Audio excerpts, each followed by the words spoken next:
Night, Chapter 10, The First Christmas. What if we lived in Bethlehem at the time Jesus was born?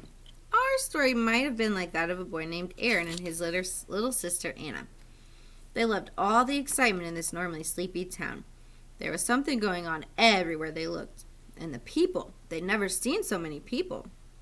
Out on the narrow, crowded street, dusty men tugged and shouted at heavily laden donkeys. Aaron grinned to himself as he watched the sweat make stripes on their faces. Women with tiny children were everywhere. Older children were lugging bundles of food. Everyone looked weary, since the only reason they had come here was to pay unfair taxes. Aaron and Anna's favorite place was the city gate. Late one afternoon, they climbed up onto the sun-warmed wall to watch strangers come into town.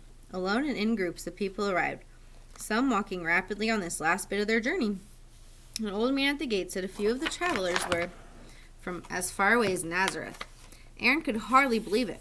They must have spent 4 or 5 nights sleeping beside the road. The afternoon sun felt good on Aaron's and Anna's backs, for the air was a little chilly. Anna became sleepy and closed her eyes. Minutes later, Aaron nudged her and she woke. 2 people were coming up the dusty road in the valley, a man walking and a woman riding a donkey. They traveled so slowly. The woman had her hand on the man's shoulder and she seemed very tired. The man kept looking at her anxiously. As the couple drew closer, Aaron and Anna could see that their donkey was covered with dust. They had come a long way. Why did they stop so often? When their trip was almost over, they paused again, right in front of the gate. The woman looked up at the children and smiled, their hearts filled with wonder. The young woman's face, her eyes great pools of darkness, was pale with exhaustion, but it held a tender smile that made the children forget taxes and Roman soldiers and even Caesar Augustus himself. In hot, noisy, crowded Bethlehem, her smile seemed to say that all the joy in heaven had come down to earth. That night, wrapped up in his cloak, Aaron couldn't sleep. All he could think of was that smile, that incredible smile. It was unusual those days to see a happy face, much less a beautiful smile. He wondered if the man and woman had found a place to sleep. Aaron stirred restlessly.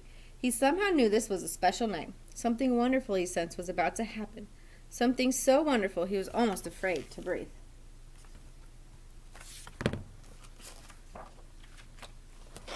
I'll show you this picture.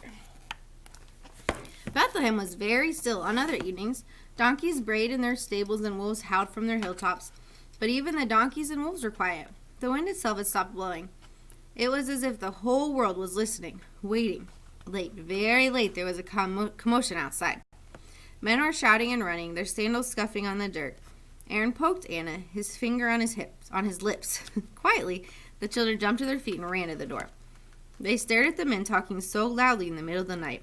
Not only their shaggy hair and ragged robes, but also their smell marked them as shepherds.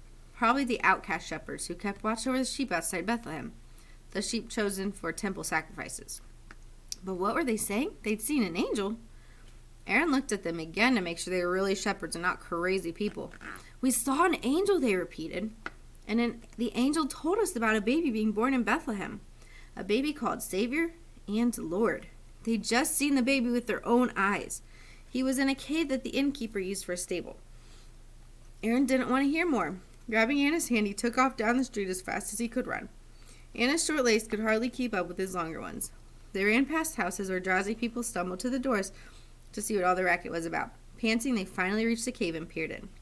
There she was, the woman with the radiant smile. She was lying on soft hay piled beside one of the stalls. Her eyes were closed, but her peaceful smile filled the cave with wonder. The man knelt by her side and covered her gently.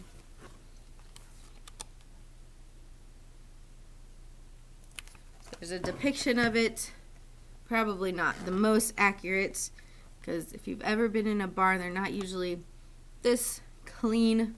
If you've ever been around a newborn baby, probably not quite so silent. The man knelt by her side and covered her gently with his cloak. Next to them, in the feeding trough for the cows, lay the baby. He seemed so tiny, wrapped tight in a long linen band and sleeping soundly like any other baby. He slept as though the world had not waited thousands of years for that moment, as though Aaron's and Anna's lives and those of everyone on earth were not wrapped up in his birth, as though all the sin and sorrow of the world was not his concern. Aaron wondered if he dared speak to the young mother, but he didn't want to disturb her. He wanted to ask her if he could touch the baby, not to wake him, but just to touch him. Then Aaron looked at his own grubby hands. He couldn't remember when he had last washed them. So he tucked them behind his back and just looked. Aaron glanced at Anna. Little Anna was on her knees, her hands clasped together, a look of surprise and joy on her face. Tears were trickling down her grimy little cheeks. Aaron knelt beside her. All right, that's it.